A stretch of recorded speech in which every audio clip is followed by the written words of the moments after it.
आदरणीय सभापति जी,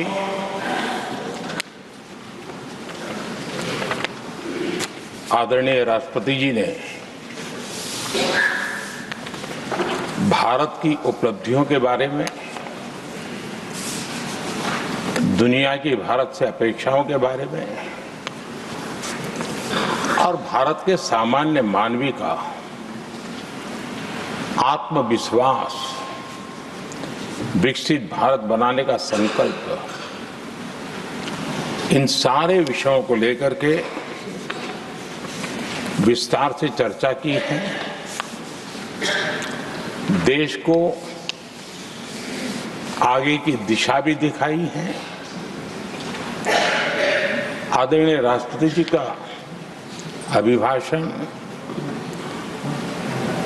प्रेरक भी था, प्रभावी भी था और हम सब के लिए भविष्य के काम का मार्गदर्शन भी था। मैं आदरणीय राष्ट्रपति जी के उद्बोधन पर धन्यवाद करने के लिए उपस्थित हुआ हूं।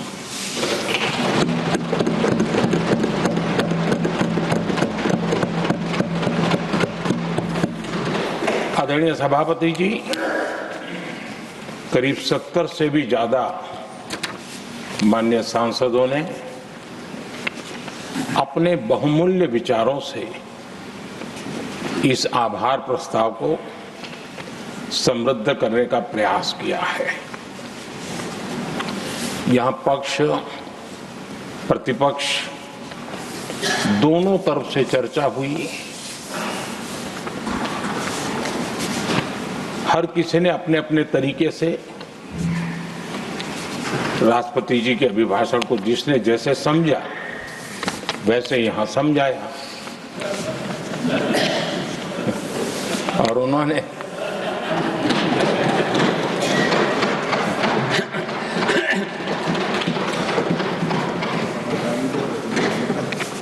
आदरणीय सभापति जी,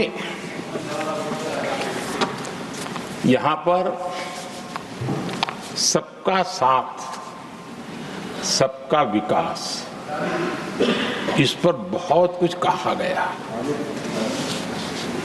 मैं समझ नहीं पाता हूं कि इसमें कठिनाई क्या है।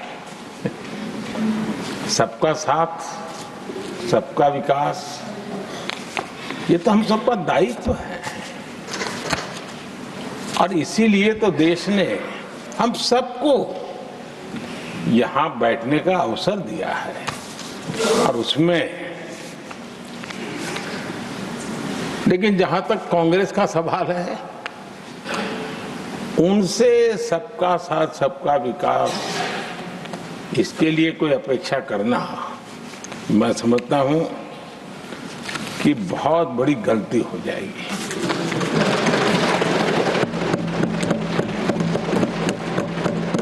ये उनकी सोच के बाहर है, उनकी समझ के भी बाहर है और उनके रोड मैप में भी ये सूट नहीं करता है,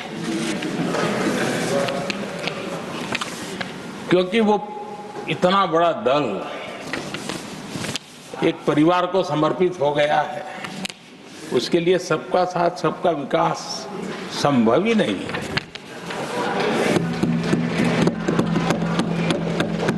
आदरणीय सभापति जी, कांग्रेस ने राजनीति का एक ऐसा मॉडल तैयार किया था जिसमें झूठ, फरेब, भ्रष्टाचार, परिवारवाद, तुष्टीकरण, सबका गालमेल था। जहां सबका गालमेल हो वहां सबका साथ हो ही नहीं सकता।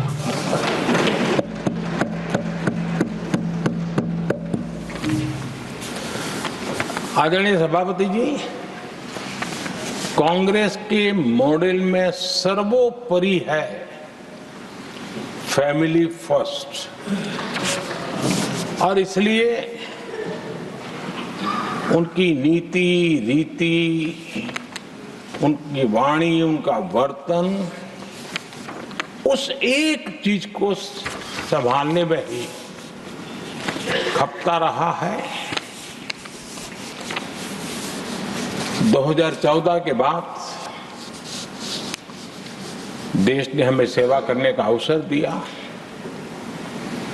और मैं उन देश की जनता का आभारी हूं कि हमें तीसरी बार लगातार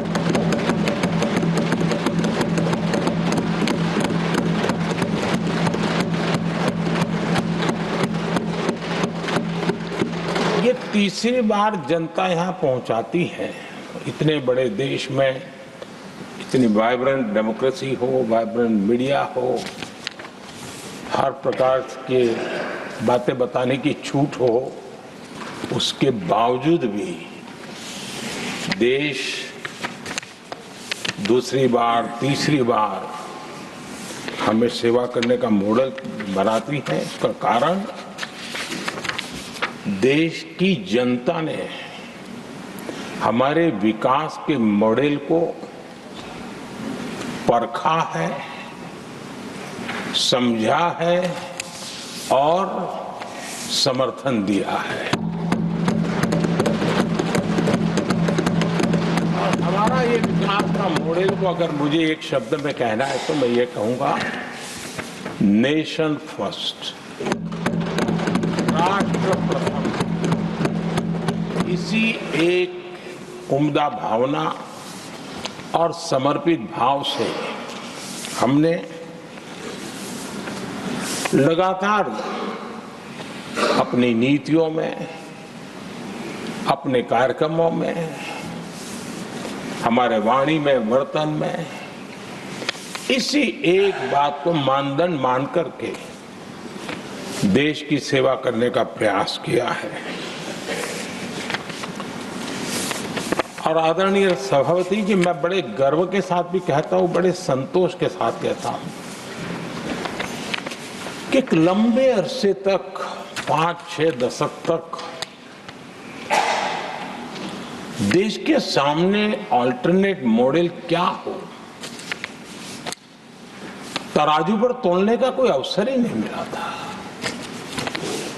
लंबे अरसे के बाद 2014 के बाद देश को एक अल्टरनेट मॉडल क्या हो सकता है, अल्टरनेट कार्यशैली क्या हो सकती है, प्रायोरिटीज क्या हो सकती है, इसका एक नया मॉडल देखने को मिला है।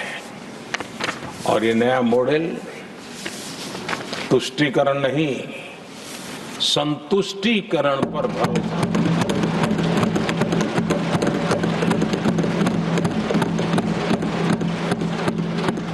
पहले के मॉडल में, खास करके कांग्रेस के कालखंड में, तुष्टीकरण, हर चीज में तुष्टीकरण, यही उनका एक प्रकार से औषधि बन गई थी उनकी राजनीति को करने की। और उन्होंने स्वार्थ नीति, राजनीति, देश नीति, सबका एक घोटाला करके रखा हुआ था। तरीका ये होता था कि छोटे तबके को कुछ दे देना और बाकियों को तरसा कर रखना, और जब चुनाव आए तब कहना देखो उनका मिला है, शायद आपको भी मिल जाएगा। और इस प्रकार से झुनझुना बांटते रहना, लोगों के आंखों पर पट्टी बांध करके अपनी राजनीतिक सियासत को चलाए रखना, ताकि चुनाव के समय वोट की खेती हो सके। यही कार्य चलता रहा। आदरणीय सभापति जी, हमारी कोशिश रही है कि भारत के पास जो भी संसाधन है, उन संसाधनों का ऑप्टिमम यूटिलाइजेशन किया जाए। भारत के पास जो समय है, उस समय का भी बर्बादी से बचा करके पल पल का उपयोग देश की प्रगति के लिए, जन सामान्य के कल्याण के लिए, उसी पर वो खर्च हो। और इसलिए हमने एक अप्रोच अपनाया, सैचुरेशन का अप्रोच।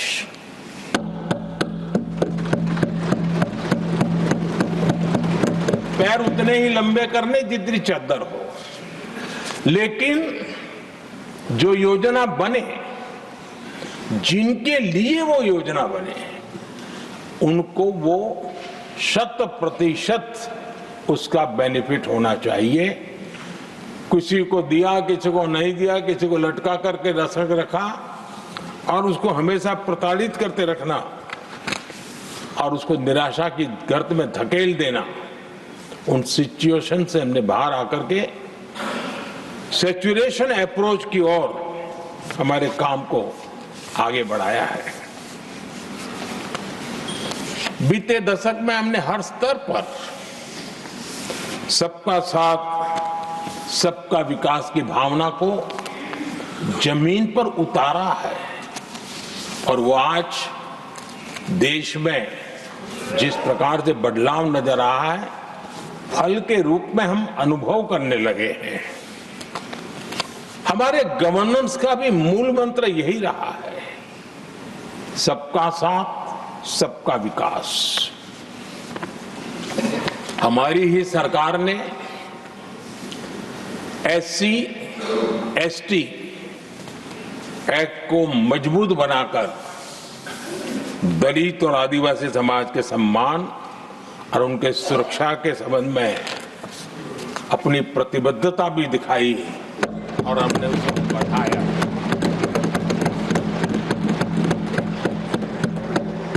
आदरणीय सभापति जी, आज जातिवाद का जहर फैलाने के लिए भरपूर प्रयास हो रहा है, लेकिन 3 दशक तक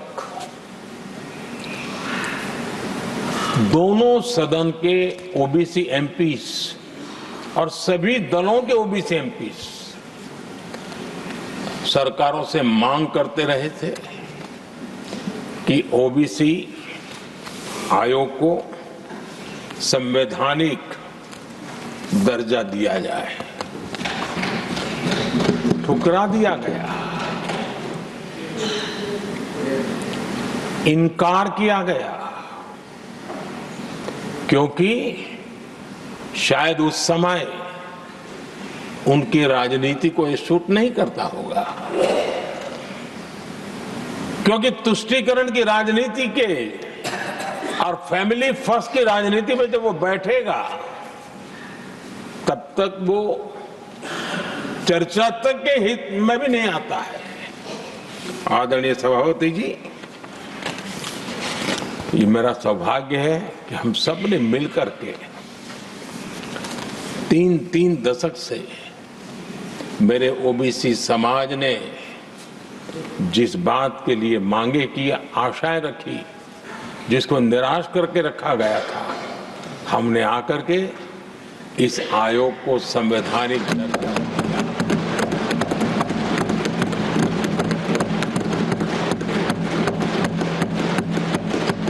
और हमने सिर्फ उनकी मांग पूरी की इतना नहीं, हमारे लिए उनका मान सम्मान भी उतना ही महत्वपूर्ण है, क्योंकि देश के 140 करोड़ देशवासियों को हम जनता जनार्दन के रूप में पूजने वाले लोग हैं। आदरणीय सभापति जी, हमारे देश में जब जब आरक्षण का विषय आया तो उसको एक तंदुरुस्त तरीके से समस्या के समाधान के लिए सत्य को स्वीकार करते हुए करने का प्रयास नहीं हुआ।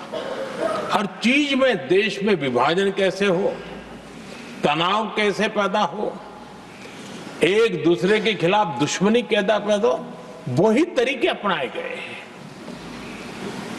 देश आजाद होने के बाद जब जब ये प्रयास हुए हैं, इसी तरीके से हुए हैं।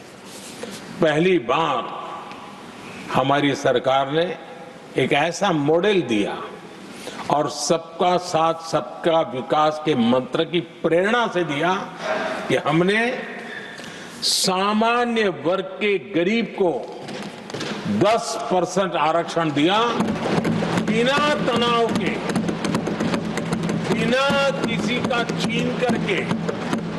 और जब ये निर्णय किया तो एससी समुदाय ने भी उसको स्वागत किया, एसटी समुदाय ने भी स्वागत किया, ओबीसी समुदाय ने भी स्वागत किया। किसी को भी पेट में दर्द नहीं हुआ, क्योंकि इतना बड़ा निर्णय, लेकिन करने का तरीका था सबका साथ सबका विकास। और तब जाकर के बहुत ही स्वस्थ शांत तरीके से पूरे राष्ट्र ने इस बात को स्वीकार किया। आदरणीय सभापति जी, हमारे देश में दिव्यांगों की कभी सुनवाई जितनी मात्रा में होनी चाहिए थी नहीं हुई। जब सबका साथ सबका विकास का मंत्र होता है ना, तब मेरे दिव्यांग जन भी उस सबके कैटेगरी में होते हैं। और तब जाकर के हमने दिव्यांगों के लिए आरक्षण का विस्तार किया, दिव्यांगों के लिए सुविधाएं उपलब्ध हो, इसके लिए मिशन मोड में काम किया। दिव्यांगों के कल्याण के लिए अनेक योजनाएं बनाई, लेकिन योजनाओं को लागू भी किया। ये इसके कारण इतना ही नहीं, आदरणीय सभापति जी, ट्रांसजेंडर कम्युनिटी के अधिकारों को लेकर के हमने उसको कानूनी रूप से उसको पुख्त करने के लिए प्रामाणिकता पूर्वक प्रयास किया। सबका साथ सबका विकास के मंत्र को हम कैसे जीते हैं, ये हमने समाज के उस उपेक्षित वर्ग की तरफ भी हमने बड़ी संवेदना के साथ देखा। आदरणीय सभापति जी, भारत की विकास यात्रा में नारी शक्ति के योगदान को कोई नकार नहीं सकता है, लेकिन उनको अगर अवसर मिले और वो नीति निर्धारण का हिस्सा बने तो देश की प्रगति में और गति आ सकती है। और इस बात को ध्यान में रखते हुए हमने ही और इस सदन का पहला निर्णय हुआ, हम देशवासी गर्व कर सकते हैं, सदन इस बात के लिए याद रखा जाएगा, ये नया सदन सिर्फ उसके रूप रंग के लिए नहीं, ये नया सदन का पहला निर्णय था नारी शक्ति बंधन। इस नए सदन को हम किसी और तरीके से भी कर सकते थे, हम हमारी वाहवाही के लिए भी उपयोग कर सकते थे, पहले भी होता था, लेकिन हमने तो मातृशक्ति की वाहवाही के लिए इस सदन का आरंभ किया था। और मातृशक्ति के आशीर्वाद से ये सदन अपना कार्य आरंभ किया है। आदरणीय सभापति जी, हम जानते हैं, इतिहास की तरफ अब थोड़ी नजर करें।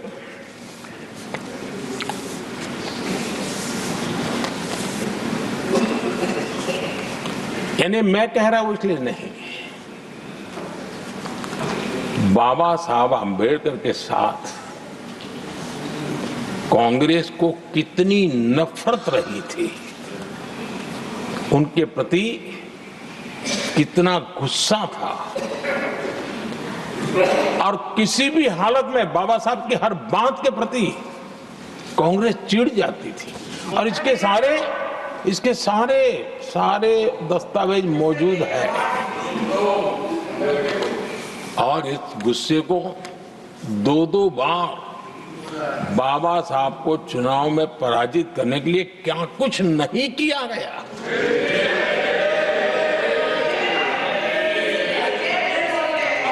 कभी भी बाबा साहब को कभी भी बाबा साहब को भारत रत्न के योग्य नहीं समझा गया। आदरणीय सभापति जी, कभी भी बाबा साहब को भारत रत्न योग्य नहीं समझा गया। इतना ही नहीं, आदरणीय सभापति जी, इस देश के लोगों ने बाबा साहब की भावना का आदर किया, सर्व समाज ने आदर किया, और तब आज मजबूरन कांग्रेस को जय भीम बोलना पड़ रहा है, उनका मुंह सूख जाता है।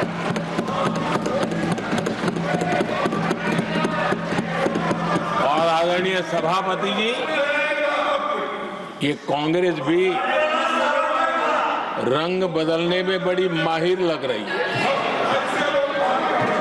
इतनी तेजी से अपना नकाब बदल देते हैं, ये इसमें साफ साफ नजर आ रहा है। आदरणीय सभापति जी, आप कांग्रेस का अध्ययन करेंगे तो कांग्रेस की राजनीति, जैसे हमारा मूल मंत्र रहा सबका साथ सबका विकास, वैसा उनका हमेशा रहा कि दूसरे की लकीर छोटी करना।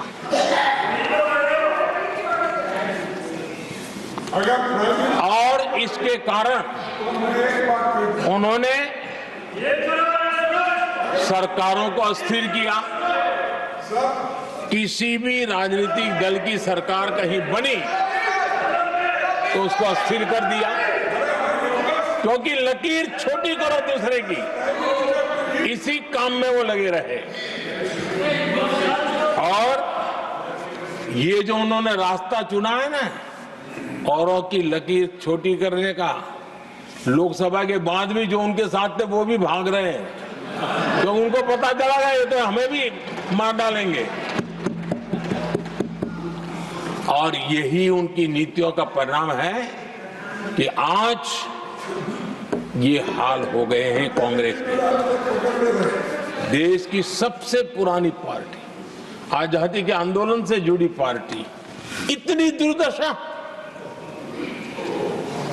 ये औरों की लकीर छोटी करने में अपनी शक्ति खपा रहे हैं ना। अगर वो खुद की लकीर लंबी करते तो उनकी ये दशा नहीं होती। और मैं बिना मांगे एडवाइस दे रहा हूं, आप अपनी लकीर लंबी करने में मेहनत कीजिए, सोचिए, तो कभी न कभी देश आपको भी ये 10 मीटर दूर यहाँ आने का अवसर देगी।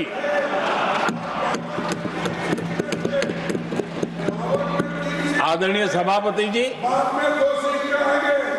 बाबा साहब ने SC/ST समुदाय की बुनियादी चुनौतियों को बहुत बारीकी से समझा था, बहुत गहराई से समझा था, और खुद भुक्तभोगी थे, इसलिए दर्द भी था, पीड़ा भी थी, और समाज का कल्याण करने की का एक जज्बा भी था। और बाबा साहब ने SC/ST समुदाय के आर्थिक उन्नति के लिए एक स्पष्ट रोडमैप देश के सामने प्रस्तुत किया था, उनकी बातों में प्रस्तुत होता था। और बाबा साहब ने एक बहुत महत्वपूर्ण बात कही थी, मैं उनका कोट पढ़ना चाहता हूं।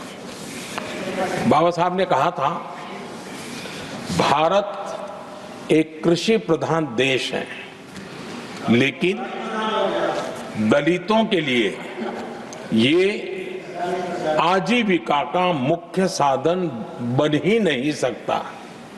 ये बाबा साहब ने कहा था। उन्होंने आगे कहा था, और इसके कई कारण हैं। पहला, भूमि खरीदना उनके सामर्थ्य से बाहर है। दूसरा, अगर उनके पास धन भी हो तो भी उनके लिए भूमि खरीदने का कोई अवसर नहीं है। बाबा साहब ने ये एक एनालिसिस किया था और इस परिस्थिति का एनालिसिस करते हुए उनको तो सुझाव था, उन्होंने आग्रह किया था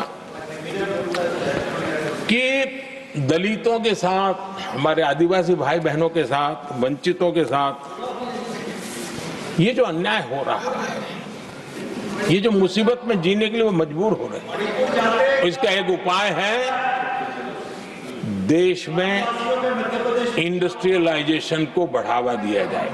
औद्योगिकरण के पक्षकार थे बाबा साहब, क्योंकि औद्योगिकरण करने के पीछे उनकी कल्पना साफ थी।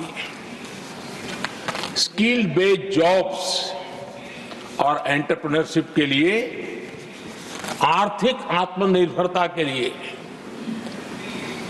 दलित, आदिवासी, वंचित समूहों को एक अवसर मिलेगा और उसे वो उत्थान का एक सबसे महत्वपूर्ण हथियार मानते थे। लेकिन आजादी के इतने सालों के बावजूद भी, इतने साल कांग्रेस को सत्ता में रहने का अवसर मिला, तब भी बाबा साहब की इन बातों को पर गौर करने का भी उनको समय नहीं था। उन्होंने बाबा साहब की इस विचारों को पूरी तरह खारिज कर दिया। एससी एसटी समुदाय की आर्थिक लाचारी बाबा साहब समाप्त करना चाहते थे। उसे कांग्रेस ने ऐसा उल्टा काम किया कि उसको गहरा संकट बना दिया। आदरणीय सभापति जी, 2014 में हमारी सरकार ने इस सोच को बदला और हमने प्राथमिकता देते हुए स्किल डेवलपमेंट, फाइनेंशियल इंक्लूजन और इंडस्ट्रियल ग्रोथ पर हमने जोर दिया। हमने पीएम विश्वकर्मा योजना बना करके समाज का वो तबका जिसके बिना समाज की रचना ही संभव नहीं है, और हर गांव में छोटे छोटे रूप में बिखरे हुए समाज, जो पारंपरिक कार्य करने वाले हमारे विश्वकर्मा भाई बहन, लोहार हो, कुम्हार हो, समाज के सोनार हो, ऐसे सारे जो वर्ग के लोग हैं, पहली बार देश में उनके लिए कोई चिंता हुई और उनको ट्रेनिंग देना, टेक्नोलॉजिकल अपग्रेडेशन के लिए नए औजार देना, डिजाइनिंग में उनको मदद करना, आर्थिक सहायता करना, उनके लिए बाजार उपलब्ध कराना, ये सारे दिशाओं में एक विशेष काम हमने अभियान चलाया हुआ है। और समाज का ये वर्ग है जिसकी तरफ किसी ने ध्यान नहीं दिया, और समाज नियंत्रण में जिसका महत्वपूर्ण रोल है, उस विश्वकर्मा समाज की हमने चिंता। आदरणीय सभापति जी, हमने मुद्रा योजना शुरू करके जिन लोगों को पहली बार उद्यम के क्षेत्र में आना था, उनको निमंत्रित किया, उनको प्रोत्साहित किया। बिना गारंटी को लोन देने का एक बहुत बड़ा अभियान हमने चलाया, ताकि समाज में ये बहुत बड़ा समुदाय है जो आत्मनिर्भरता के अपने सपने को पूरा कर सके, और उसमें बहुत बड़ी सफलता मिली। हमने एक योजना और भी बनाई, स्टैंड अप इंडिया, जिसका मकसद था एससी एसटी समुदाय के हमारे भाई बहन और कोई भी समाज की महिला, उसको बैंक से 1 करोड़ रुपए का बिना गारंटी को लोन, ताकि वो अपना कारोबार। और हमने इस बार बजट में इसको डबल कर दिया है, और मैंने देखा है कि लाखों ऐसे नौजवान इस वंचित समुदाय से, या लाखों बहनें आज मुद्रा योजना के द्वारा अपना कारोबार करना शुरू किया है, और खुद को तो रोजगार पाया ही, लेकिन उन्होंने किसी एक दो और लोगों को भी रोजगार दिया है। आदरणीय सभापति जी, हर कारीगर का सशक्तिकरण, हर समुदाय का सशक्तिकरण और जो बाबा साहब का सपना था उसको पूरा करने का काम मुद्रा योजना के माध्यम से हमने किया है। आदरणीय सभापति जी, जिसको किसी ने नहीं पूछा उसको मोदी पूजता है।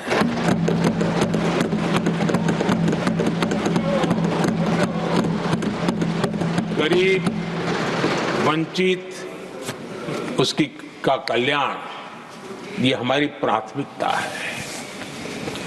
इस वर्ष के बजट में भी आप देखिए, लेदर इंडस्ट्री, फुटवेयर इंडस्ट्री, ऐसे अनेक छोटे दायरे के विषयों को हमने स्पर्श किया है और इसका सबसे बड़ा लाभ गरीब और वंचित समुदाय के लोगों को मिलने वाला है, जो इस बजट पे घोषणा की। अब उदाहरण के रूप में टॉयज की बात करें, समाज के इस प्रकार के वर्ग के लोग ही टॉयज बनाने के काम में हैं। हमने उस पर ध्यान केंद्रित किया।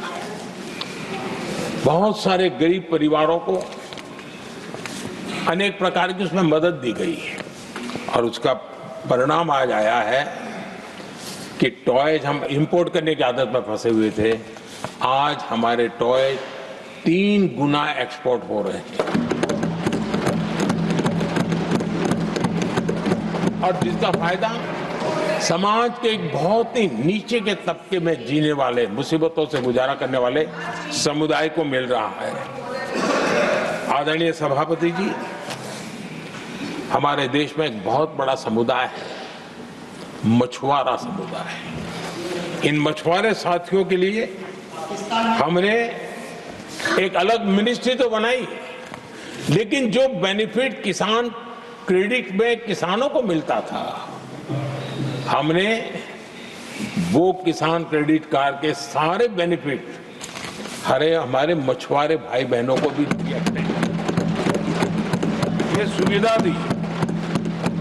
अलग मिनिस्ट्री बनाई, ये काम किया और करीब 40,000 करोड़ रुपया हमने इसके अंदर इंफ्यूज किया। फिशरीज सेक्टर को बल दिया है और इन प्रयासों का परिणाम यह आया है कि हमारा मछली उत्पादन 2 गुना और एक्सपोर्ट भी 2 गुना हुआ है और जिसका सीधा बेनिफिट हमारे मछुआरे भाई बहनों को हुआ है। यानी समाज के सबसे उपेक्षित हमारे बंधु हैं, उनको हमने सबसे ज्यादा प्राथमिकता दे करके हमने काम करने का प्रयास किया है। आदरणीय सभापति जी, यहाँ जो जातिवाद का जहर फैलाने की जिनको नया शौक लग गया है, हमारे देश के आदिवासी समाज, उन आदिवासी समाज में भी कई स्तर की स्थितियां हैं। कुछ समूह ऐसे हैं जिनकी संख्या बहुत कम है और जो करीब देश में 200-300 जगह पे बिखरे हुए हैं और कुल आबादी उनकी बहुत कम है, लेकिन वो ऐसे उपेक्षित रहे हैं, उनकी बारीकियों को जाने तो दिल दहलाने वाली बात है।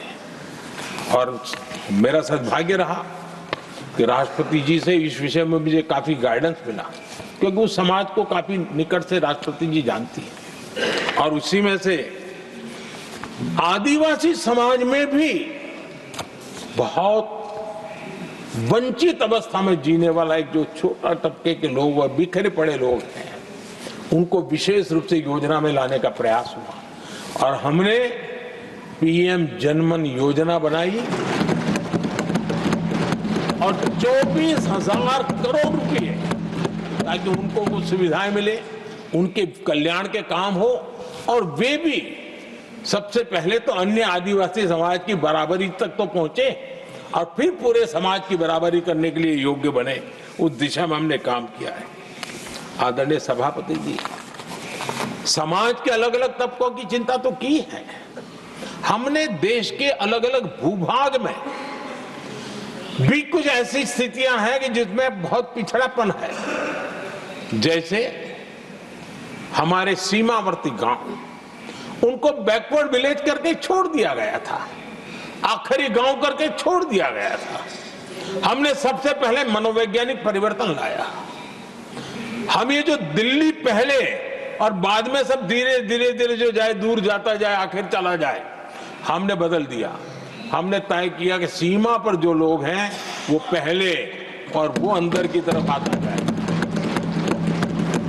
जहां सूरज की किरण सबसे पहले आती है और जहां सूरज की आखिरी किरण भी जिनके पास होती है, ऐसे आखिरी गांव उनको हमने फर्स्ट विलेज के रूप में विशेष दर्जा देते हुए, विशेष योजना बनाते हुए हमने उनके विकास के कामों को, इतना ही नहीं, उसको प्राथमिकता इतनी दी कि मैंने पिछले टर्म में मंत्री परिषद के साथियों को ऐसे दूर दराज के गांवों में 24 घंटे रुकने के लिए भेजा था। और -15 डिग्री वाले कुछ विलेजेस थे, वहां भी हमारे मंत्री वहां जाकर के रुके थे, उनको समझने का, उनकी समस्याओं के समाधान के लिए प्रयास किया था। और हमने 15 अगस्त 26 जनवरी में जो मेहमान बुलाते हैं, उसमें भी ये जो सीमा पर बसे हुए हमारे पहले विलेज है, आज उनके प्रधानों को हम 26 जनवरी 15 अगस्त में बुलाते हैं। राष्ट्रपति जी के यहाँ एट होम में होते हैं, क्योंकि हमारी कोशिश है सबका साथ सबका विकास, और इसलिए खोजते रहते हैं कि हम किसको अभी भी पहुंचना बाकी है, चलो जल्दी करो। आदरणीय सभापति जी, वाइब्रेंट विलेज की योजना देश की सुरक्षा के लिए भी बहुत उपयोगी हो रही है, बहुत महत्वपूर्ण हो रही है, और हम उसको भी बल दे रहे हैं। आदरणीय सभापति जी, राष्ट्रपति जी ने गणतंत्र के 75 वर्ष के मौके पर संविधान निर्माताओं से प्रेरणा लेने का भी आग्रह अपने अभिभाषण में किया है। मैं आज बड़े संतोष के साथ कह सकता हूं कि हमारे संविधान निर्माताओं की जो भावना थी, उसी का आदर करते हुए, उसी से प्रेरणा लेते हुए हम आज आगे बढ़ रहे हैं। कुछ लोगों को लगता होगा ये यूसीसी क्या लाए हैं, लेकिन जो संविधान सभा की डिबेट पढ़ेंगे उनको पता चलेगा कि हम उस भावना का यहाँ लाने का प्रयास कर रहे हैं। कुछ लोगों की राजनीति आड़े आती होगी, लेकिन हम संविधान निर्माताओं की भावना को जीते हैं ना, तब जाकर के ये साहस करते हैं और कमिटमेंट के साथ पूरा करने का प्रयास करते हैं। आदरणीय सभापति जी, संविधान निर्माताओं का आदर करना चाहिए था। संविधान निर्माताओं के एक एक बात से प्रेरणा लेने की थी, लेकिन ये कांग्रेस है जिसने आजादी के तुरंत बाद ही संविधान निर्माताओं की भावनाओं की धज्जियां उड़ा दी थी। और ये दुख के साथ मैं ये कहना पड़ रहा है। आप कल्पना कर सकते थे कि जब देश में चुनी हुई सरकार नहीं थी, एक स्टॉप गैप अरेंजमेंट था चुनाव तक का, वो स्टॉप गैप अरेंजमेंट में जो बैठे थे महाशय, उन्होंने संविधान में संशोधन कर दिया। आते ही चुनी हुई सरकार करती तो थोड़ा भी तो समझ आता था, लेकिन उतना भी इंतजाम नहीं किया। और किया क्या उन्होंने फ्रीडम ऑफ स्पीच को कुचला, फ्रीडम ऑफ स्पीच को कुचला। अखबारों पर, प्रेस पर लगाम लगाई और डेमोक्रेट का टैग लगाकर घूमते रहे दुनिया में।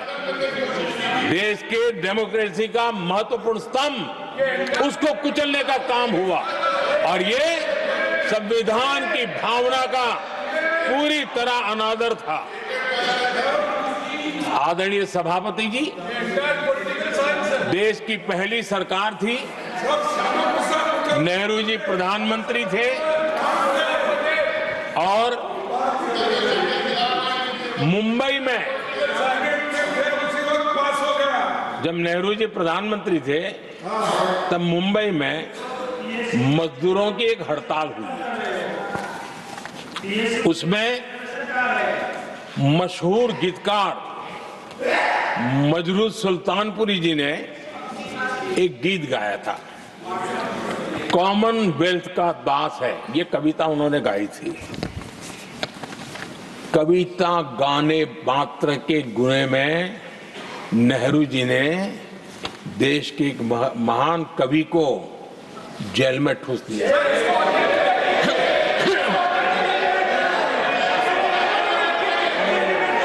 मशहूर एक्टर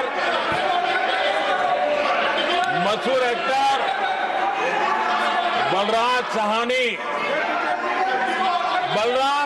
जी सिर्फ एक जुलूस में शामिल हुए थे, आंदोलन करने वालों के जुलूस में शामिल हुए थे, इसलिए बलराज साहनी जी को जेल में बंद कर दिया गया। आदरणीय सभापति जी, लता मंगेशकर जी के भाई हृदयनाथ मंगेशकर जी ने वीर सावरकर पर एक कविता स्वरबद्ध करके आकाशवाणी पर प्रस्तुत करने का योजना बनाई। इतने मात्र पर हृदयनाथ मंगेशकर जी को आकाशवाणी से हमेशा के लिए बाहर कर दिया गया। आदरणीय सभापति जी, इसके बाद देश ने इमरजेंसी का भी दौर देखा है। आदरणीय सभापति जी, इस देश ने इमरजेंसी का भी दौर देखा है। संविधान की किस प्रकार से कुचला गया, संविधान के स्पिरिट को किस प्रकार से रौंदा गया और वो भी सत्ता सुख के लिए किया गया, ये देश जानता है। और इमरजेंसी में प्रसिद्ध सिने कलाकार देवानंद जी से आग्रह किया गया कि वे इमरजेंसी का समर्थन करें पब्लिकली। देवानंद जी ने साफ साफ इमरजेंसी पर समर्थन करने से इनकार कर दिया। उन्होंने हिम्मत दिखाई और इसलिए दूरदर्शन पर देवानंद जी की सभी फिल्मों को प्रतिबंधित कर दिया गया।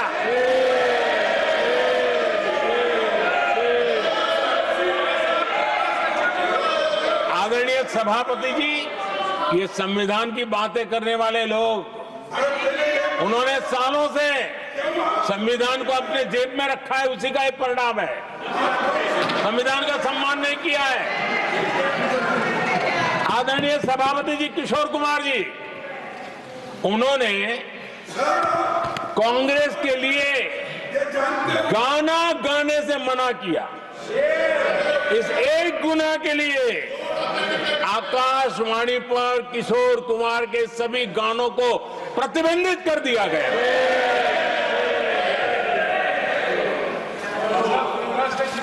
आदरणीय सभापति जी, मैं इमरजेंसी के उन दिनों को भूल नहीं सकता और शायद आज भी वो तस्वीरें मौजूद है।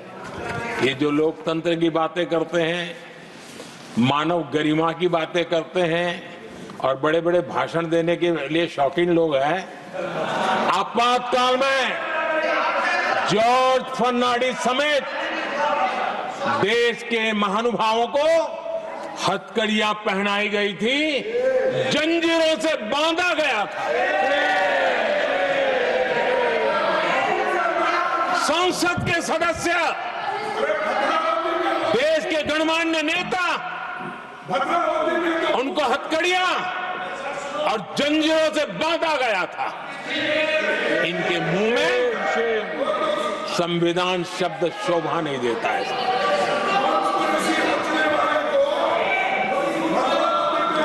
आदरणीय सभापति जी, सत्ता सुख के लिए, शाही परिवार के अहंकार के लिए इस देश के लाखों परिवारों को तबाह कर दिया गया, देश को जेल खाना बना दिया गया।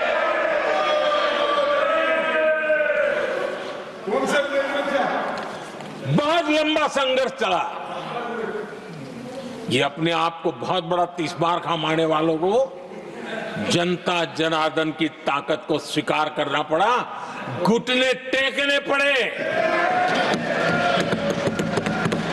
और देश में जनता जनार्दन के सामर्थ्य से इमरजेंसी हटी। ये भारत के लोगों की रगों में जो लोकतंत्र है ना, उसी का परिणाम था।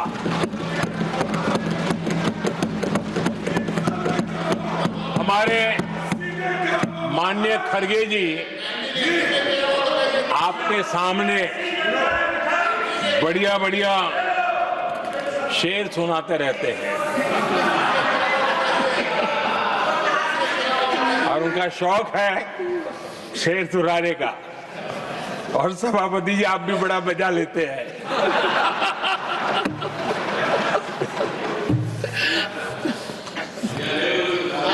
एक शेर मैंने भी कहीं पढ़ा था,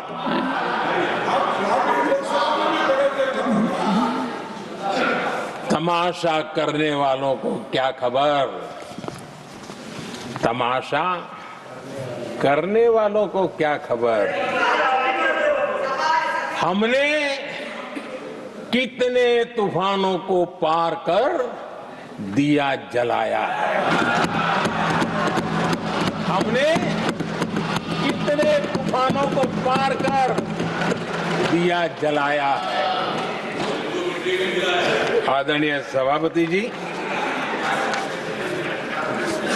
मैं आदरणीय खड़गे जी वरिष्ठ नेता है और मैं हमेशा सम्मान करता हूँ और इतना लंबा समय सार्वजनिक जीवन ये छोटी बात नहीं है।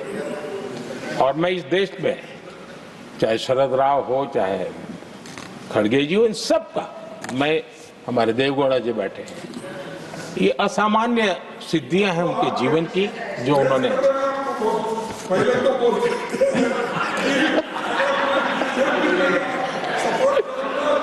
ऐसा है खड़गे जी, आपको आपके घर में तो ये बातें सुनने को नहीं मिलेगी, नहीं बताऊंगा।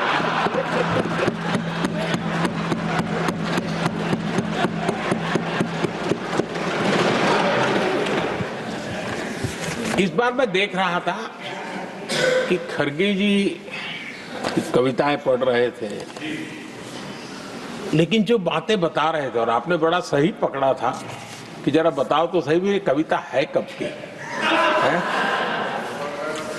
उनको पता था, सभापति जी उनको पता था ये कविता कब की है। भीतर कांग्रेस की दुर्दशा का इतना दर्द पड़ा था, लेकिन वहां हालत यह है कि बोल नहीं सकते, तो उन्होंने सोचा ये अच्छा मंच है, यही बोल दें। और इसलिए उन्होंने नीरज की कविता के माध्यम से उनके घर के हालात यहां प्रस्तुत किए। आदरणीय सभापति जी, जो आज के लिए सही है, खड़गे जी को मैं आज वही कवि नीरज जी की कुछ पंक्तियां सुनाना चाहता हूं। कांग्रेस सरकार का जो दौर था उस समय नीरज जी ने ये कविताएं लिखी थी और उसमें उन्होंने कहा था, है बहुत अंधियारा, है बहुत अंधियारा, अब सूरज निकलना चाहिए, अब सूरज निकलना चाहिए। जिस तरह से भी हो ये मौसम बदलना चाहिए, जिस तरह से भी हो ये मौसम बदलना चाहिए। नीरज जी ने कांग्रेस के उस कालखंड में ये कविता कही। 1970 में जब कांग्रेस, अरे चारों तरफ कांग्रेस ही कांग्रेस का राज चलता था, उस समय नीरज जी का एक और कविता संग्रह प्रकाशित हुआ था, फिर दीप जलेगा। हरिवंश जी तो अभ्यासु हैं तो उनको भली भांति पता है। उस समय उनका यह संग्रह प्रसिद्ध हुआ था, फिर दीप जलेगा। उसमें उन्होंने कहा था, और ये बड़ा महत्वपूर्ण है, नीरज जी ने उस समय कहा था, मेरे देश उदास न हो। नीरज जी ने अपनी कविता में कहा था, मेरे देश उदास न हो, फिर दीप जलेगा, तिमिर ढलेगा। और हमारा सद्भाग्य देखिए, हमारे प्रेरणा पुरुष अटल बिहारी वाजपेयी जी ने भी 40 साल पहले कहा था, सूरज निकलेगा, अंधेरा छटेगा, कमल खिलेगा।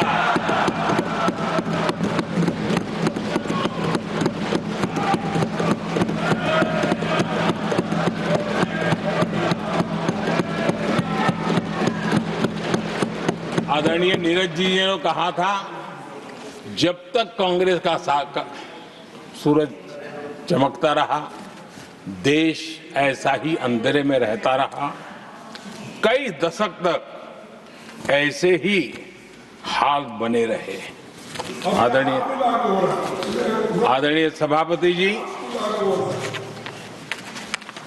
गरीबों को शक्ति देने के लिए, गरीबों के सशक्तिकरण के लिए जितना काम हमारे कार्यकाल में हुआ है, हमारी सरकार के द्वारा हुआ है, इतना पहले कभी नहीं हुआ। गरीबों का सशक्तिकरण और गरीब ही गरीबी को परास्त करे, उस दिशा में हमने योजनाओं को आकार दिया। और मुझे मेरे देश के गरीबों पर भरोसा है, उनके सामर्थ्य में भरोसा है। अगर अवसर मिल जाए ना तो वो हर चुनौतियों को पार कर सकता है। और गरीब ने करके दिखाया, योजनाओं का लाभ लेते हुए, अवसरों का फायदा उठाते हुए, सशक्तिकरण के माध्यम से 25 करोड़ गरीबी को परास्त करने में सफल हुए। 25 करोड़ लोगों को गरीबी से बाहर निकालना, ये हमारे लिए गर्व का विषय है कि हमने एक बहुत बड़ा काम किया है। जो लोग गरीबी से निकले हैं, कठोर परिश्रम करके निकले हैं, सरकारी पर भरोसा करते हुए, योजनाओं को आधार बना करके, और आज गरीबी से निकलकर वो एक न्यू मिडिल क्लास हमारे देश में अर्जित हुआ है। आदरणीय सभापति जी, मेरी सरकार इस न्यू मिडिल क्लास और मिडिल क्लास के साथ डट करके खड़ी है और बहुत कमिटमेंट के साथ हम खड़े हैं।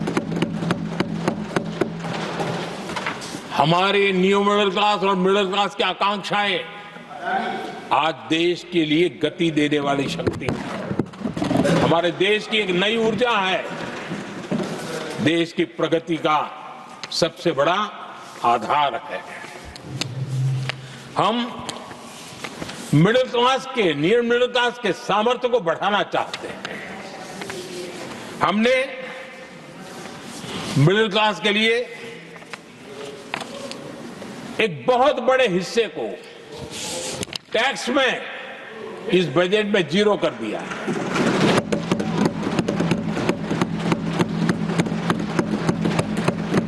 2013 में 2 लाख तक की आय टैक्स में मुक्ति थी, इनकम टैक्स में 2 लाख तक मुक्ति थी। आज हमने 12 लाख तक टैक्स में मुक्ति कर दी।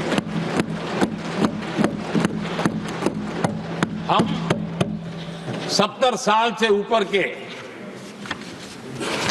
किसी भी वर्ग के क्यों न हो, किसी भी समाज से क्यों न हो, उनको आयुष्मान योजना का लाभ देकर के, और उसका सबसे बड़ा लाभ मिडिल क्लास के बुजुर्गों को मिल रहा है। आदरणीय सभापति जी, हमने देश में 4 करोड़ घर बनाकर हमारे देशवासियों को दिए, जिसमें से 1 करोड़ से ज्यादा घर शहरों में बने हैं। हमने घर खरीदने वालों के साथ बहुत बड़ा फ्रॉड हुआ करता था, उनको सुरक्षा देना बहुत जरूरी था, और इसी सदन में हमने रेरा का कानून बनाया है, जो आज मध्यम वर्ग के घर के सपने के खिलाफ जो रुकावटें थी, उसको दूर करने एक महत्वपूर्ण हथियार बना है। इस बार बजट में स्वामी इनिशिएटिव लाया गया है,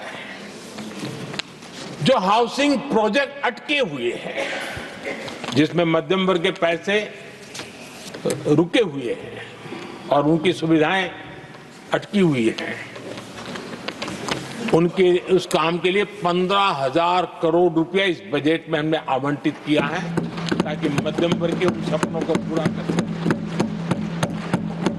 आदरणीय सभापति जी, स्टार्टअप का रिवॉल्यूशन जिसको आज दुनिया ने देखा है, और उसका एक प्रभाव भी है। ये स्टार्टअप चलाने वाले कौन है? ये स्टार्टअप चलाने वाले नौजवान ज्यादातर मिडिल क्लास के नौजवान हैं। आज पूरी दुनिया भारत के प्रति आकर्षित है, खास करके G20 समूहों की देश के 50-60 स्थानों पर जो मीटिंगें हुई, उसके कारण भारत को जो पहले सभी दिल्ली, मुंबई या बेंगलुरु मानते थे, भारत को विशालता का उनको पता चला है, और आज विश्व का भारत के टूरिज्म के प्रति आकर्षण बढ़ा है। और जब टूरिज्म बढ़ता है तो व्यवसाय के भी अनेक अवसर आते हैं, और उसका लाभ भी हमारे मिडिल क्लास को बहुत मिलने वाला है, उनके आय के साथ। आदरणीय सभापति जी, आज हमारा मिडिल क्लास आत्मविश्वास से भरा हुआ है, और ये अभूतपूर्व है। ये अपने आप में एक बहुत बड़ा सामर्थ्य बना देता है देश का, और मुझे पूरा विश्वास है कि भारत का मध्यम वर्ग विकसित भारत के संकल्प को साकार करने के लिए कमर कस करके खड़ा हो गया है, हमारे साथ चल पड़ा है। आदरणीय सभापति जी, विकसित भारत के निर्माण में सबसे बड़ा रोल देश के युवाओं का है। हमें डेमोग्राफी का डिविडेंड, उस पर हमारा भी बल है। जो अभी स्कूल कॉलेज में है, वही विकसित भारत के सबसे बड़े लाभार्थी बनने वाले हैं, और इसलिए उनके अंदर एक स्वाभाविक भाव है कि जैसे जैसे उनकी उम्र बढ़ेगी, वैसे वैसे देश की विकास की यात्रा बढ़ेगी, और जो उनके लिए एक बहुत बड़ा और एक प्रकार से विकसित भारत का बेस हमारे यहाँ स्कूल कॉलेज के नौजवान है, वो हमारा सामर्थ्य है। पिछले 10 साल में लगातार इस तबके को, इस बेस को मजबूत करने के लिए हमने बहुत सोची समझी रणनीति के तहत काम किया है। 21वीं सदी की शिक्षा कैसी होनी चाहिए, शिक्षा नीति के लिए पहले सोचा तक नहीं गया। जो चलता है चलने दो, जैसा होता है होते रहो। करीब 3 दशक के अंतराल के बाद नई राष्ट्रीय शिक्षा नीति लेकर के हम आए। 3 दशक के अंतराल। इस नीति के तहत बहुत सारे इनिशिएटिव हैं। उसमें एक की मैं चर्चा करता हूं, पीएम श्री स्कूल। ये पीएम श्री स्कूल आज करीब 10-12 हजार स्कूल ऑलरेडी बन चुके हैं और नए बनाने की दिशा में हम आगे बढ़ रहे हैं। आदरणीय सभापति जी, एक महत्वपूर्ण निर्णय हमने शिक्षा नीति में बदलाव लाया है। मातृभाषा में पढ़ाई और मातृभाषा में परीक्षा, इस पर हमने बल दिया है। देश आजाद हुआ, लेकिन ये कुछ गुलामी की मानसिकता कहीं कहीं जकड़ के रखा था ना, उसमें ये हमारी भाषा भी थी। हमारी मातृभाषा के साथ घोर अन्याय हुआ और गरीब का बच्चा, दलित का बच्चा, आदिवासी का बच्चा, वंचित का बच्चा वो इसलिए रुक जाए ताकि उसको लैंग्वेज नहीं आती है। ये उसके साथ घोर अन्याय था। और सबका साथ सबका विकास का मंत्र मुझे चैन से सोने नहीं देता था। और इसमें मैंने कहा कि देश में मातृभाषा में शिक्षा, मातृभाषा में डॉक्टर बने, मातृभाषा में इंजीनियर बने। जिनको अंग्रेजी भाषा पढ़ने नसीब नहीं हुई, उनके सामर्थ्य को हम रोक नहीं सकते। हमने बहुत बड़ा बदलाव किया है और उसके कारण आज गरीब माँ का, विधवा माँ का भी बच्चा आज डॉक्टर इंजीनियर के सपने देखने लगा। आदिवासी युवाओं के लिए एकलव्य मॉडल स्कूलों का हमने विस्तार किया है। 10 साल पहले करीब 150 एकलव्य विद्यालय थे, आज 470 है, 470 हो। और अब हम 200 और ज्यादा एकलव्य स्कूल की दिशा में आगे बढ़ रहे हैं। आदरणीय सभापति जी, हमने सैनिक स्कूलों में भी बहुत बड़ा रिफॉर्म किया और सैनिक स्कूलों में हमने बेटियों को भी प्रवेश की व्यवस्था की। आप स्वयं सैनिक स्कूल के विद्यार्थी रहे। पहले बेटियों के लिए उसके दरवाजे बंद थे और आप भी जानते हैं कि सैनिक स्कूलों का महात्मा क्या होता है, उसका सामर्थ्य क्या होता है, जिसने आप जैसे व्यक्तियों को जन्म दिया है। अब वो अवसर मेरे देश की बेटियों को भी मिलेगा। हमने सैनिक स्कूल के दरवाजे खोल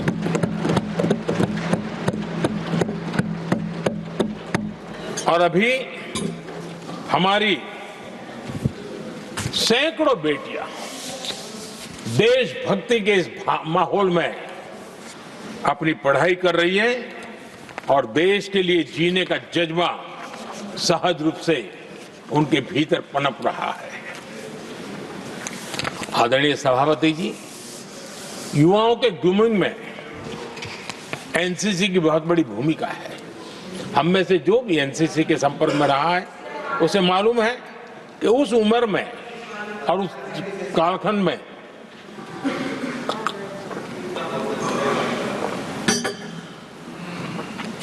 एक बहुत सुनहरा अवसर होता है व्यक्ति के विकास में, सर्वांगीण विकास में। उसको एक एक्सपोजर मिलता है। बीते वर्षों में एनसीसी में अभूतपूर्व विस्तार हुआ है। हमने उसको भी जकड़ करके बैठ गए थे। 2014 तक एनसीसी में करीब 14 लाख कैडेट हुआ करते थे। आज वो संख्या 20 लाख पार कर गई।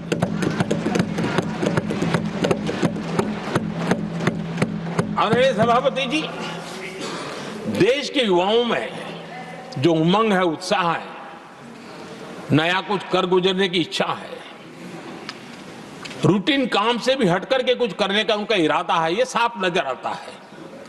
जब मैंने स्वच्छ भारत अभियान चलाया, मैंने देखा है कि आज भी कई शहरों के नौजवानों की टोलियां अपने तरीके से, स्वयं प्रेरणा से स्वच्छता के अभियान को आगे बढ़ा रही है।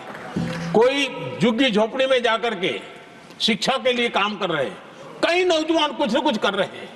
इन सारी बातों को देख करके हमें लगा कि देश के युवाओं को एक अवसर मिलना चाहिए। संगठित रूप से प्रयास होना चाहिए और इसके लिए हमने माय भारत एक आंदोलन शुरू किया है। मेरा युवा भारत, माय भारत। आज करीब 1.5 करोड़ से ज्यादा युवाओं ने उसमें अपनी रजिस्ट्री करवाई है और देश के वर्तमान विषयों पर चर्चा करना, मंथन करना, समाज को जागरूक करना, सक्रियता से ये नौजवान अपनी प्रेरणा से कर रहे हैं। उनको स्पून फीडिंग की जरूरत नहीं पड़ रही है, वो अपने सामर्थ्य से अच्छी चीजों को हाथ लगा करके आगे बढ़ रहे हैं। आदरणीय सभापति जी, खेल का क्षेत्र स्पोर्ट्समैन स्पिरिट को जन्म देते हैं और जिस देश में स्पोर्ट जितना व्यापक होता है उस देश के अंदर वो स्पिरिट अपने आप पनपता है। खेल प्रतिभा को बल देने के लिए हमने अनेक आयामों पर काम शुरू किया है। खेल के लिए जो इंफ्रास्ट्रक्चर की जरूरत हो, उसके लिए जो फाइनेंशियल सपोर्ट की आवश्यकता हो, उसमें अभूतपूर्व हमने मदद की है ताकि देश के नौजवानों को एक अवसर मिले। Target Olympic podium scheme tops और खेलो इंडिया अभियान हमारे स्पोर्ट्स इकोसिस्टम को पूरी तरह ट्रांसफॉर्म करने की ताकत रखते हैं और हम अनुभव भी कर रहे हैं। पिछले दिनों 10 साल में जितने भी इंटरनेशनल स्पोर्ट्स इवेंट हुए हैं, भारत ने अपना झंडा गाड़ दिया, भारत ने अपना सामर्थ्य दिखा दिया, भारत के नौजवानों ने अपना लोहा बनवा लिया है और उसमें हमारी बेटियां भी उतना ही दमखम के साथ दुनिया के सामने भारत की ताकत का प्रदर्शन कर रही है। आदरणीय सभापति जी, किसी भी देश को विकासशील से विकसित की जो यात्रा होती है उसमें जन कल्याण के कामों का अपना महत्व है, लोक कल्याण के कामों का अपना महत्व है, लेकिन इंफ्रास्ट्रक्चर एक बहुत बड़ा कारण होता है, बहुत बड़ी ताकत होता है और विकासशील से विकसित की यात्रा इंफ्रास्ट्रक्चर से गुजरती है और हमने इंफ्रास्ट्रक्चर का महत्व को समझा है और हमने इस पर बल दिया है। और जब इंफ्रास्ट्रक्चर की बात होती है तो ये भी जरूरी है कि वो समय सर पूरे हो, जिसकी हम कल्पना करें, योजना करें, आवश्यकता समझे, लेकिन लटके रहे तो उसका फायदा नहीं मिलता है, उससे टैक्सपेयर का पैसा भी बर्बाद होता है और देश उस लाभ से वंचित रह जाता है, अनेक सालों तक इंतजार करता है, उसका बहुत बड़ा भारी नुकसान होता है जिसको शब्दों में गिना नहीं जा सकता है। कांग्रेस के कालखंड में अटकाना, भटकाना, लटकाना ये उनका कल्चर बन गया था और उसके कारण ये राजनीति का हिस्सा था। किस प्रोजेक्ट को करने देना, नहीं करने देना, उसमें राजनीतिक तराजू रहता था। सबका साथ सबका विकास का मंत्र नहीं होता था। एक भी नहीं होना। इस कांग्रेस कल्चर से मुक्ति पाने के लिए हमने एक प्रगति नाम की व्यवस्था बनाई और उस नियमित रूप से मैं स्वयं इस प्रगति प्लेटफॉर्म के माध्यम से इंफ्रास्ट्रक्चर का प्रोजेक्ट्स का डिटेल मॉनिटरिंग करता हूं। कभी ड्रोन से भी उस एरिया की वीडियोग्राफी और लाइव इंटरेक्शन करता हूं, काफी मैं उसमें इन्वॉल्व रहता हूं। करीब करीब 19 लाख करोड़ रुपए के ऐसे जो प्रोजेक्ट अटके पड़े हुए थे किसी न किसी कारण से, राज्य और केंद्र का कोऑर्डिनेशन नहीं होगा, एक डिपार्टमेंट का दूसरे डिपार्टमेंट से कोऑर्डिनेशन नहीं होगा, फाइलों में कहीं लटका पड़ा होगा, इन सारी चीजों का रिव्यू करता हूं और ऑक्सफोर्ड यूनिवर्सिटी ने उस पर अध्ययन किया इस प्रगति के हमारे इनिशिएटिव पर और बहुत बड़ा उसने अच्छा रिपोर्ट दिया है और उसमें उसने एक बहुत बड़ा सुझाव दिया है। उसने कहा प्रगति के इनिशिएटिव के बारे में कहा है। उन्होंने कहा प्रगति के अनुभवों से सीखते हुए अन्य विकासशील देशों के पास भी इंफ्रास्ट्रक्चर के विकास में क्रांति लाने का एक मूल्यवान अवसर है। ये प्रगति को सभी डेवलपिंग कंट्रीज के लिए उन्होंने ये सुझाव दिया। पहले काम कैसे होते थे, मैं तथ्यों के साथ कुछ उदाहरण देना चाहता हूं ताकि पता चले कि कैसे देश को नुकसान किया गया है। मैं ये नहीं कह रहा हूं हर एक ही व्यक्ति ने जानबूझ के किया होगा, लेकिन कल्चर डेवलप हो गया और उसका परिणाम हुआ। अब देखिए उत्तर प्रदेश में हम एग्रीकल्चर, किसान, भाषण तो बहुत बढ़िया दे देते हैं, अच्छा लगता है, भड़काने का काम करने में क्या जाता है, कोई जो इन्वेस्टमेंट तो है ही नहीं, भड़काते रहो दुनिया को, कोई काम तो करना नहीं है। उत्तर प्रदेश में कृषि के लिए एक अहम योजना थी, सरयू नहर परियोजना। सरयू नहर परियोजना 1972, सोचिए साहब, 1972 में स्वीकृत हुई थी, 5 दशक तक लटकी रही। 1972 में जिस योजना को सोचा गया, योजना बनी, फाइल पे स्वीकृत हो चुकी, 2021 में हमने आकर के इसको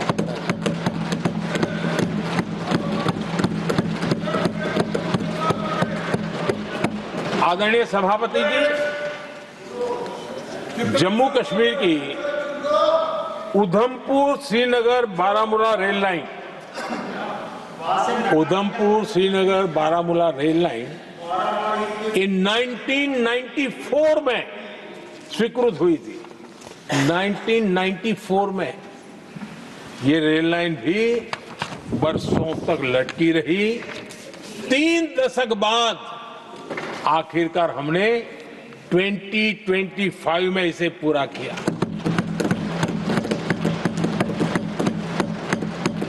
आदरणीय सभापति जी, ओडिशा की Haridaspur Paradip rail line, Haridaspur Paradip rail line 1996 में स्वीकृति हुई थी। ये भी वर्षों तक अटकी रही और ये भी 2019 में हमारे कार्यकाल में पूरी हुई। आदरणीय सभापति जी, असम का बोगीबिल ब्रिज 1998 में स्वीकृत हुआ था, ये भी हमारी सरकार ने 2018 में पूरा किया। और मैं ऐसे आपको सैकड़ों उदाहरण दे सकता हूं। अटकाना, लटकाना, भटकाना, ये कल्चर कितने देश को बर्बाद किया है, सैकड़ों उदाहरण दे सकता हूं। आप कल्पना कर सकते हैं, कांग्रेस ने अपने कार्यकाल में देश के लिए, देश जिसके लिए हकदार था, जो होने की संभावनाएं भी थी, इस प्रगति का न करते हुए कितनी बर्बादी की है, इसका आप अंदाज लगा सकते हैं। इंफ्रास्ट्रक्चर प्रोजेक्ट्स में सही प्लानिंग और समय सही एग्जीक्यूशन, इसके लिए पीएम गति शक्ति नेशनल मास्टर प्लान बनाया है। पीएम गति शक्ति में जो लोग डिजिटल वर्ल्ड में इंटरेस्टेड हैं, उनके लिए जरूरी है समझना, और मैं तो चाहूंगा इसको राज्यों ने भी उपयोग करना चाहिए।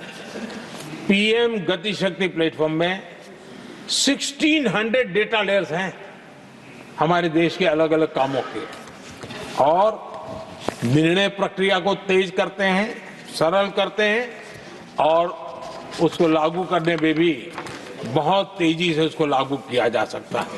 तो आज गति शक्ति प्लेटफॉर्म अपने आप में एक बहुत बड़ा इंफ्रास्ट्रक्चर के काम को गति देने वाला आधार बन गया है।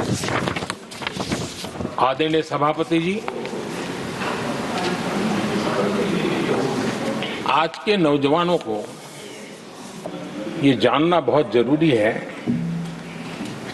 कि उनके माँ बाप को मुसीबतों से जिंदगी क्यों गुजारनी पड़ी, देश की ऐसी हालत क्यों हुई, उनको जानना बहुत जरूरी है। अगर बीते दशक में डिजिटल इंडिया के लिए हम प्रोएक्टिव न होते, हम कदम न उठाते, तो आज जैसी सुविधाएं लेने में हमें कई साल इंतजार करना पड़ता।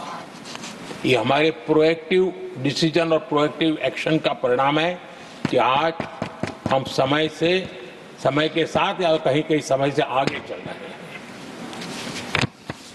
आज देश में 5G टेक्नोलॉजी दुनिया में सबसे तेज गति से व्याप्त हमारे देश में हो रहा है। आदरणीय सभापति जी, मैं अतीत के अनुभवों से कह रहा हूं, कंप्यूटर हो, मोबाइल फोन हो, एटीएम हो, ऐसी कई टेक्नोलॉजी दुनिया के कई देशों में हमारे से बहुत पहले पहुंच चुकी थी, लेकिन भारत में आते आते दशकों बीत गए तब जाकर के पहुंचा। अगर मैं हेल्थ की बात करूं, बीमारी की बात करूं, टीकाकरण की बात करूं, जैसे चेचक, बीसीजी का टीका,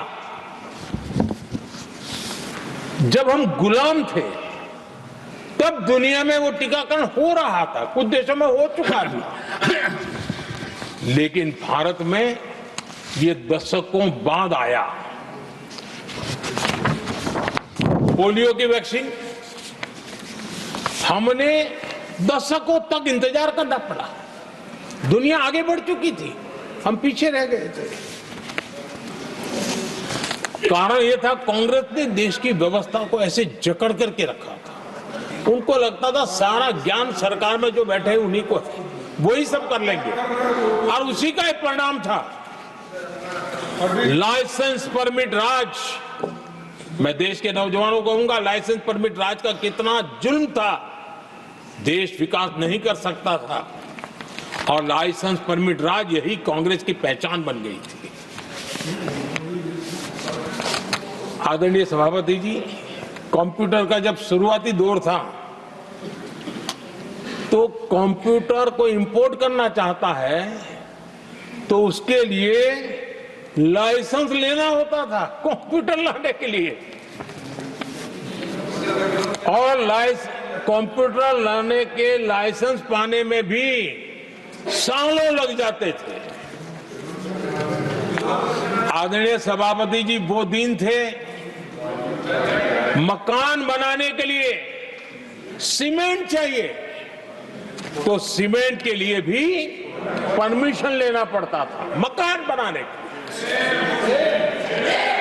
इतना ही नहीं सभापति जी, शादी ब्याह में अगर चीनी की जरूरत हो, चीनी चाय पिलानी हो, तो भी लाइसेंस लेना पड़ता था।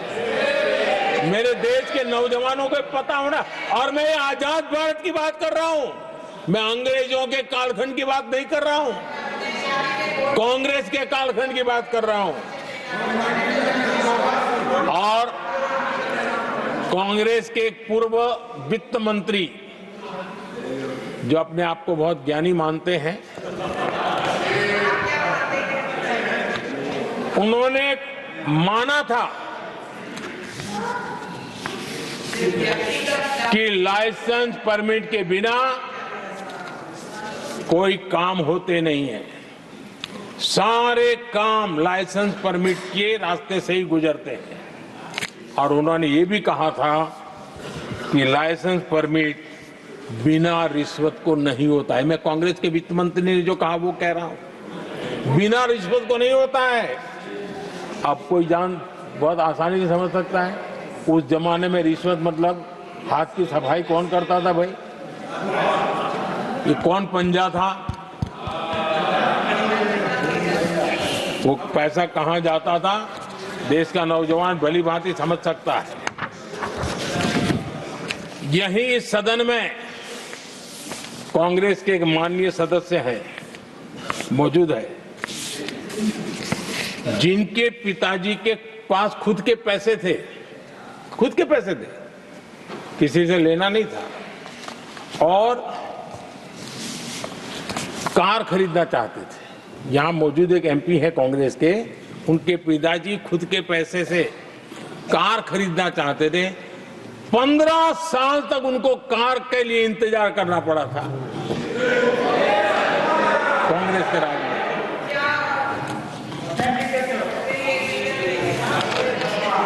आदरणीय सभापति जी, हम सब जानते हैं, स्कूटर लेना हो तो बुकिंग करवा के पैसा देना, 8-8, 10-10 साल एक स्कूटर खरीदने में लग जाता था। और अगर मजबूरी में स्कूटर मानो बेचना पड़ा तो उसके लिए सरकार से परमिशन लेनी पड़ती थी। यानी कैसे देश चलाया इन लोगों ने। और इतना ही नहीं, गैस सिलेंडर एमपी को कूपन दिया जाता था, एमपी को कूपन दिया जाता था कि तुम इलाके में 25 लोगों को गैस कनेक्शन दे सकते हो। गैस सिलेंडर के लिए कतार लगती थी। टेलीफोन कनेक्शन, नाक को दम आ जाता था टेलीफोन कनेक्शन के लिए। देश के नौजवानों को पता होना चाहिए, ये जो आज बड़े बड़े भाषण झाड़ रहे हैं, उन्होंने क्या किया था, देश को पता होना चाहिए। आदरणीय सभापति जी, ये सारी पाबंदियां और लाइसेंस राज की नीतियों ने भारत को दुनिया की सबसे धीमी आर्थिक वृद्धि दर में धकेल दिया। लेकिन क्या आप जानते हैं, इस कमजोर वृद्धि दर को, इस विफलता को दुनिया में किस नाम से कहने की शुरुआत हो गई? हिंदू रेट ऑफ ग्रोथ कहने लगे। एक समाज का पूरा अपमान, विफलता सरकार में बैठे हुए लोगों की, काम न करने के सामर्थ्य बैठे हुए लोगों का, समझ शक्ति का अभाव बैठे हुए लोगों का,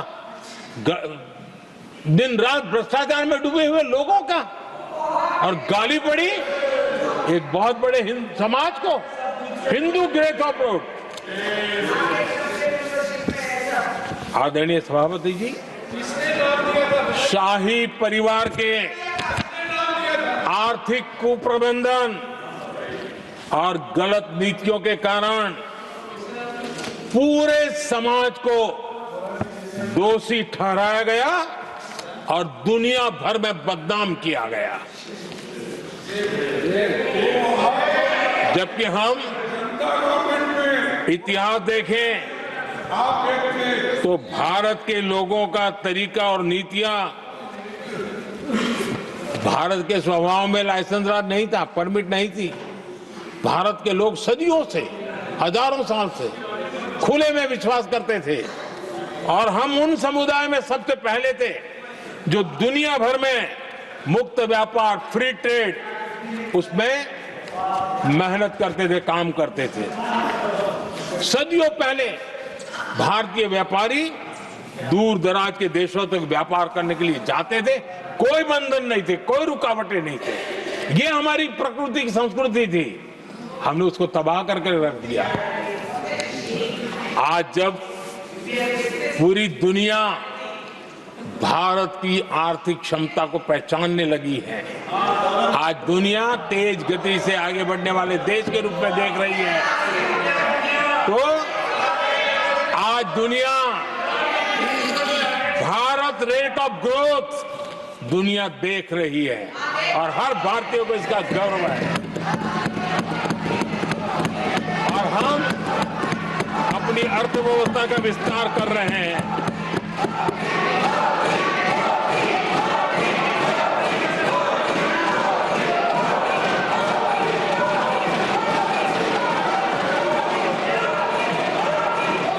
सभापति जी, आदरणीय सभापति जी, कांग्रेस के पंजे से मुक्त होकर आप देश चैन की सांस ले रहा है और ऊंची उड़ान भी भर रहा है।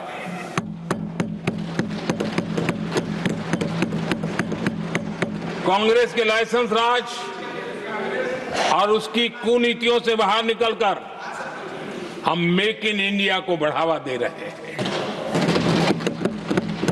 भारत में मैन्युफैक्चरिंग बढ़ाने के लिए हमने पीएलआई स्कीम शुरू की, एफडीआई से जुड़े रिफॉर्म्स किए। आज भारत दुनिया का दूसरा सबसे बड़ा मोबाइल प्रोडक्शन वाला देश बना है।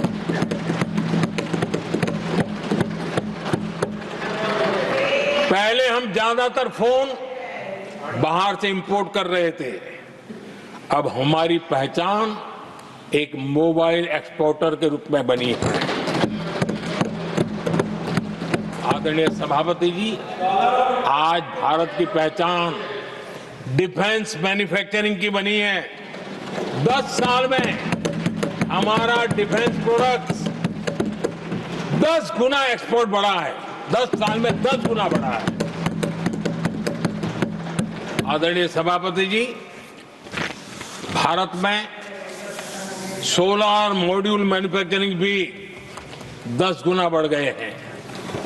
आज हमारा देश दुनिया का दूसरा सबसे बड़ा स्टील प्रोड्यूसर देश है।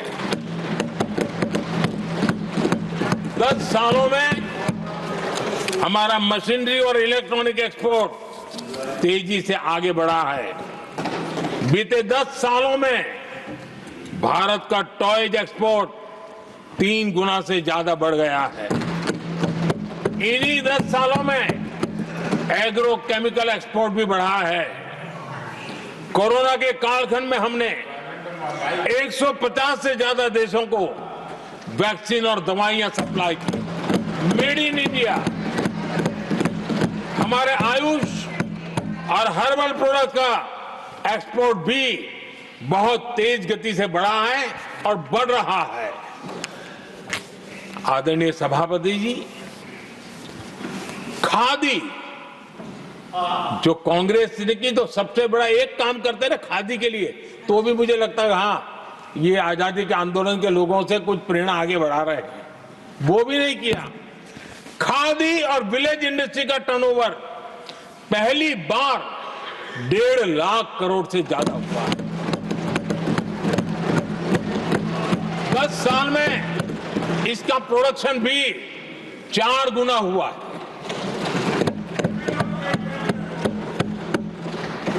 इस सारी मैन्युफैक्चरिंग का बहुत बड़ा लाभ हमारे एमएसएमई सेक्टर को मिला है। इससे देश में बड़ी संख्या में रोजगार के अवसर तैयार हुए हैं।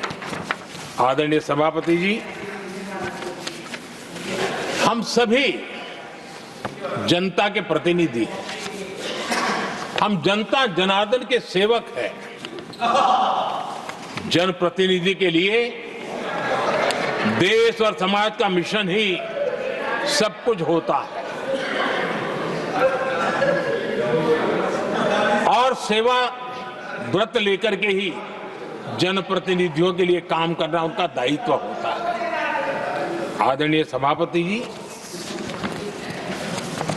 देश की हम सभी से अपेक्षा है कि हम विकसित भारत को आत्मसात करने के लिए कोई कमी हमारी तरफ से नहीं रहनी चाहिए। हम सबका सामूहिक दायित्व होना चाहिए। ये देश का संकल्प है। ये किसी सरकार का संकल्प नहीं है, किसी व्यक्ति का संकल्प नहीं है, 140 करोड़ देशवासियों का संकल्प है। और सभापति जी, मेरे शब्द लिख करके रखिए, जो लोग विकसित भारत के संकल्प से अपना को अछूता रखेंगे देश उनको अछूता कर देगी। हर किसी को जुड़ना पड़ेगा। अब बच करके नहीं रह सकते, क्योंकि भारत का मिडिल क्लास, भारत का नौजवान पूरी ताकत के साथ देश को आगे बढ़ाने में जुट चुका है। और इसलिए